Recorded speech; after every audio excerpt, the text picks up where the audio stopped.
Olá pessoal, tudo bom? Nesse vídeo vamos falar um pouco da equação característica de EDPs de ordem 2. Então essa aqui, vamos dizer, uma das videoaulas mais base para falar de formas canônicas para a gente entender o que está acontecendo ao invés de só aplicar algumas fórmulas. Eu declararia que essa é uma das aulas, vamos dizer, mais importantes sobre o tema. E qual vai ser a ideia? Essa aula, vamos dizer, vai ser teórica, não vou fazer exemplo, vou explicar um pouco algumas contas e algumas motivações. Não vou entrar em tanta conta assim, eu vou esconder tudo embaixo do tapete e falar, ó, acredita em mim, vale essa fórmula, tudo que tem direito, e vou deixando os outros vídeos, vamos dizer assim, fazendo a dedução para quem tiver interesse nesse tipo de resultado. Tá? Mas o que eu preciso que vocês entendam, pelo menos, é o que está acontecendo aqui e por que essas contas aparecem. Então, a ideia vai ser o seguinte, vamos agora trabalhar com EDPs, vamos dizer, semilineares totais, em que depende o de x, o de y, o, g, tudo linear, vamos dizer assim. Esses aqui são as EDPs lineares, tá? De segunda ordem. E a ideia principal disso é que a gente vai fazer uma mudança de variáveis. E a mudança de variáveis costuma-se usar essa letra que e a letra eta, em que esse que e eta vai ser a determinar. Quando eu digo a determinar, que vai aparecer uma equação que a gente chama de equação característica. E uma parte importante para a gente falar que é mudança de variável, ou seja, a gente tem que ser uma ideia de ir e volta. O que é mudança de variáveis? Eu jogo x, y, vou para que e eta, e do que e eta eu também consigo voltar para x, y, localmente.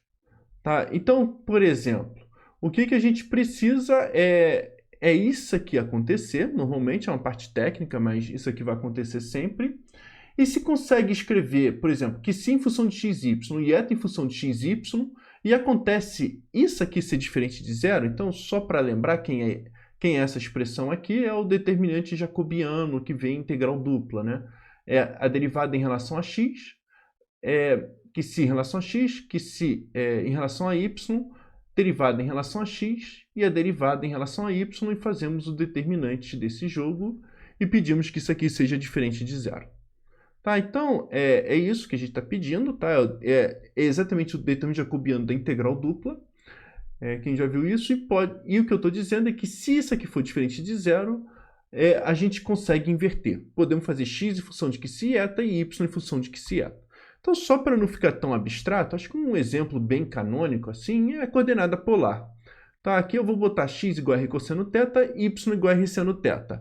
Essa função aqui, ela não é bijetora totalmente, porque se a gente trocar o θ por θ mais 2π, ela volta para o mesmo lugar. Mas o que acontece é o seguinte, se a gente restringir um pouco o θ, nós conseguimos uma faixa completa muito bem feita e a gente pedir que o r também seja maior que zero. Então, repara, nós temos que o r, fazendo a inversa, tentando calcular, isolando o r em função de x e y, o r é raiz quadrada de x ao quadrado mais y ao quadrado, ou seja, o r agora depende de x e y, e o θ também só depende de x e y. Eu consigo inverter um lado para o outro e a gente abusa a notação para permanecer para não ficar gastando letras demais. Então, repara, do jeito que eu escrevi aqui, o x está em função de rθ e o y está em função de rθ. O jeito que eu escrevi aqui, o r está em função de x e y e o θ está em função de x e y. Aqui, x é variável que depende de rθ e r e θ são variáveis independentes. Tá? E o que eu estou declarando é que eu consigo fazer o r depender de x e y e o θ depender de x e y. Tá? E esse é o grande teorema da função inversa. Então a ideia, por isso que eu estou falando de mudança de coordenadas, é o seguinte. A gente tem um eixo coordenado, eta é x e y, e vamos ter novos eixos coordenados que si e eta. E normalmente o que acontece é o seguinte.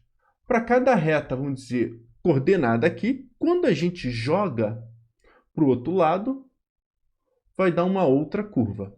Se a gente colocar mais uma desse sentido aqui, vai dar mais uma curva, vamos dizer, disjunta a ela. Vamos dizer que é nossas paralelas, vamos dizer assim.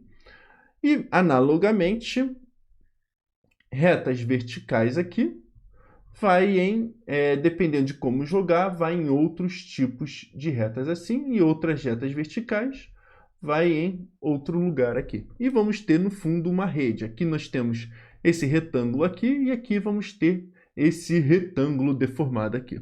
Tá? Essa é a ideia, é passar de um lado para o outro. Então, o que a gente vai fazer?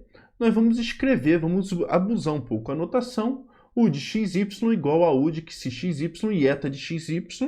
E agora a gente pode fazer, além de o x e o y, podemos fazer o xi e o eta.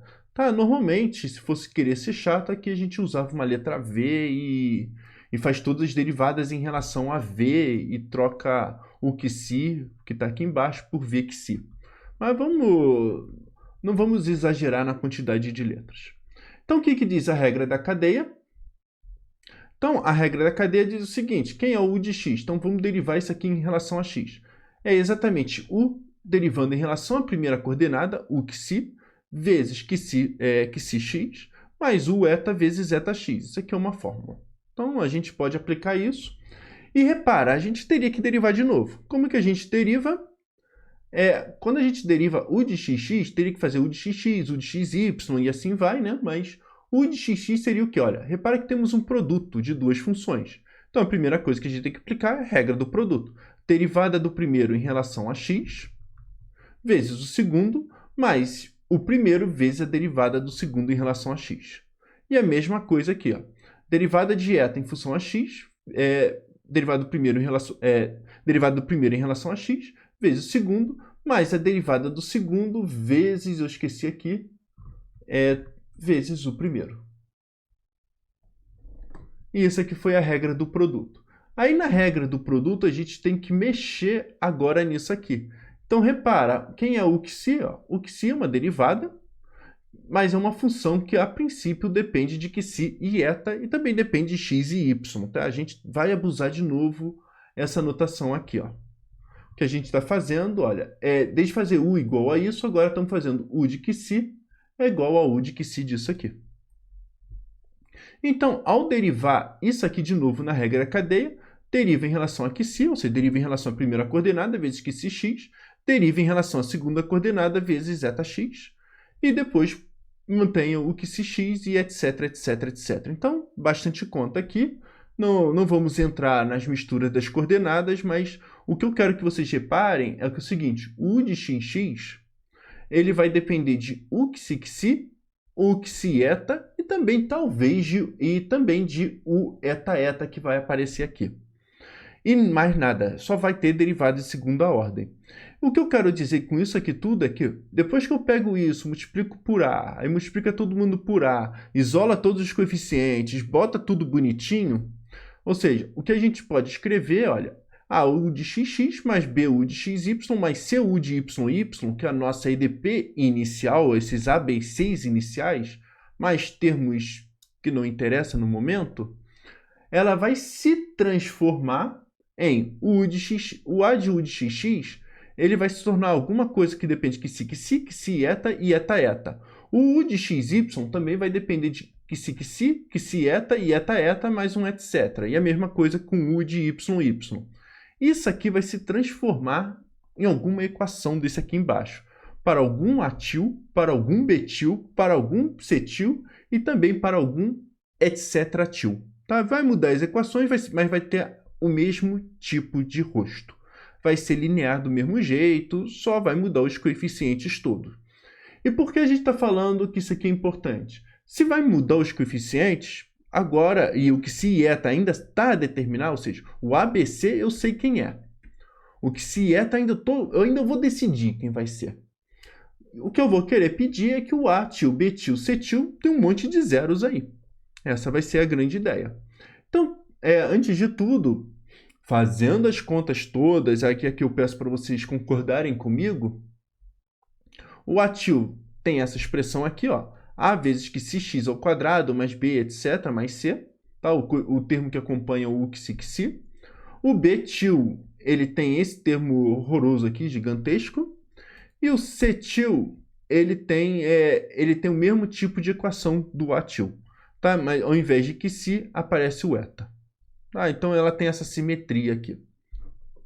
E vamos dizer, olha, se a gente olha essas fórmulas aqui, quem a gente vai querer zerar? Tá? Se a gente falar, olha, eu tenho alguma esperança nas equações darem certos. Eu espero que fique claro para vocês, isso aqui vai ficar como motivação. O nosso sonho é tentar zerar um dos dois, ou se possível, os dois, e sobrar só os termos de derivada mista aqui no outro lado. Então, como eu disse, esse vai ser o sonho. Então, vamos ver que conta a gente vai ter que fazer aqui. Então, ao fazer essa conta, olha, repara, o que a gente vai fazer? Vamos dividir toda essa expressão aqui. Tá tendo essa expressão? Ainda está intratável. Então, vamos dividir todo mundo por QC de y ao quadrado. Ao dividir todo mundo por QC y ao quadrado, para ficar uma equação um pouquinho mais amigável, então temos esse A desse jeito, B desse jeito, mais C desse jeito igual a zero. E o que nós temos é que isso aqui é uma equação quadrática. Tá? Então, a gente pode completar quadrado, isso aqui tudo é número real. Então, nós temos que o que se x, que se y é igual a menos b, mais ou menos b ao quadrado, menos 4ac sobre 2a. E repara, para que isso aqui tenha alguma solução e a gente está no mundo dos reais, a gente tem que pedir que esse termo aqui, o discriminante, seja maior ou igual a zero. Tá? E mais interessante ainda é quando é maior que zero. Por isso é aquela ideia do hiperbólico e parabólico ali. O igual a zero vai virar parabólico e o maior que zero é o hiperbólico. Então, a gente vai estar, por enquanto, olhando isso. Então, a gente olha b ao quadrado menos 4ac é importante. E, analogamente, o cetil igual a zero, a gente vai ter etax sobre etay a mesma equação. E o que a gente vai fazer é que se isso aqui for maior que zero, essa expressão aqui, eu vou trabalhar com mais e o outro eu vou trabalhar com menos. Tá? Para ter o que se e o eta sejam... ter aquele jacobiano lá diferente de zero. E bem, o que a gente vai fazer? Olha, tá bom. Então, vamos chamar um deles de lambda.